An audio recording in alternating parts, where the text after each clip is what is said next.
Of excellence દ્વારા ₹200 કરોડનો cyber fraud પર્દાફાશ. દુબઈથી સંચાલિત આંતરરાષ્ટ્રીય ગેંગનો ભાંડો ફૂટ્યો. 6 આરોપી ઝડપાયા. 100થી વધુ એકાઉન્ટ્સનો ડેટા કર્યો જપ્ત. જેમ કે આપ સૌને ખ્યાલ છે કે આજકાલ સાયબર ગુનાઓ છે એને અટકાવવા માટે ગુજરાત પોલીસ સતત કાર્યશીલ છે. એ અનુસંધાને જ સીઆઈડી ક્રાઇમ અને રેલવેઝના ડીજી શ્રી KLN રાવસર અને ડીઆઈજી શ્રી પરીક્ષિત રાઠોડ મેમ એમની સીધી સૂચના છે કે આવા જે પણ સાયબર ક્રાઇમ ગુનાઓ બને છે એને તાત્કાલિક શોધી કાઢી અને એમાં અસરકારક કામગીરી કરવી. એ અનુસંધાને જે અમારી પાસે ટેકનિકલ ડેટા હોય છે અને હ્યુમન સોર્સિસ હોય છે એની મદદથી અમે જે આ બેંકોના માધ્યમથી અલગ અલગ મ્યુલ એકાઉન્ટ બનાવી અને જે સાયબર ફ્રોડને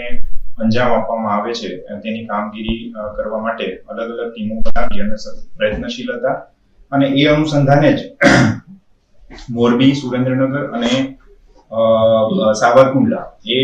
જે વિસ્તાર છે ત્યાંના અમુક એકાઉન્ટો ધ્યાનમાં આવે છે અને એ એકાઉન્ટોના જે સંચાલકો છે જે હેન્ડલ કરે છે એમને અમારી ટીમો દ્વારા એમને પૂછતાછ કરી અને સઘન પૂછતાછ કરવામાં આવે છે ત્યારે જાણવા મળે છે કે જે ટોટલ 1930 જે હેલ્પલાઇન છે એમાં 386 જેટલા ગુનાઓ છે અથવા તો ફરિયાદો છે એ નોંધાયેલી હતી. આજે અમારો ડેટા છે એમાં અને ટોટલ જે સાયબર ફ્રોડ છે એની ટોટલ રકમ 200 કરોડ જેટલી રકમ હતી અને ડિજિટલ અરેસ્ટ છે, ફાઇનાન્શિયલ ફ્રોડ છે, ઇન્વેસ્ટમેન્ટ છે, પાર્ટ ટાઈમ જોબ છે, એ બધા જે વચનો આપી અને આ રીતે અલગ અલગ એકાઉન્ટમાં મ્યુલ એકાઉન્ટમાં એ ટ્રાન્સફર કરવામાં આવતા હતા રૂપિયા અને એને પછી જે એના હેન્ડલર્સ છે દુબઈ અને કંબોડિયામાં એમને સીધા આંગળિયા દ્વારા અથવા તો યુએસડીટીમાં ક્રિપ્ટોકરન્સીમાં કન્વર્ટ કરી અને એમને પહોંચાડવામાં આવતા હતા. આ જે ટીમ દ્વારા ટોટલ જે ટીમ હતી ડોડિયા, મકવાણા પીઆઈ અને કુલદીપ પરમાર એમના દ્વારા જે 6 ટોટલ આરોપીઓને પણ અરેસ્ટ કરવામાં આવ્યા છે અત્યારે અને એની આગળની જે એના હેન્ડલર્સ છે અને ક્યાં જે આખું ટ્રાન્ઝેક્શન છે એ ક્યાં થઈ રહ્યું છે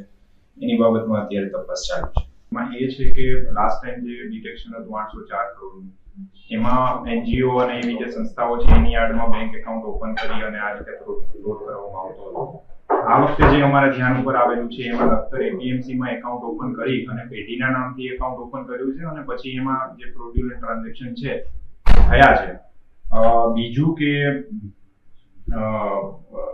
આજે હવે જે ફ્રોડસ્ટર છે એ પણ એકબીજા ઉપર ભરોસો નથી કરતા અને એમને પણ કંઈક એશ્યોરન્સ જોઈએ છે કે અમે જે ફ્રોડ અમાઉન્ટ છે એ તમારા એકાઉન્ટમાં ટ્રાન્ઝેક્શન કરીએ છીએ, મોકલીએ છીએ, ક્રેડિટ કરીએ છીએ તો એનું પણ એ લોકો એક ઇન્સ્યોરન્સ તરીકે યુએસડીટી અથવા તો બીજી અન્ય જે ક્રિપ્ટોકરન્સી છે એમાં પેલા સૌપ્રથમ જે એકાઉન્ટ ધારક છે અથવા તો જે આ વચ્ચેના એજન્ટો છે એના દ્વારા એ ટ્રાન્ઝેક્શન કરાવે છે, રોકાણ કરાવે છે અને પછી જે ફ્રોડ અમાઉન્ટ છે એ જે તે એકાઉન્ટ છે એમાં ટ્રાન્સફર કરે છે. એટલે એ પણ હવે એમો છે એ ચેન્જ થતી હોય એવું તપાસમાં જાણવા મળે.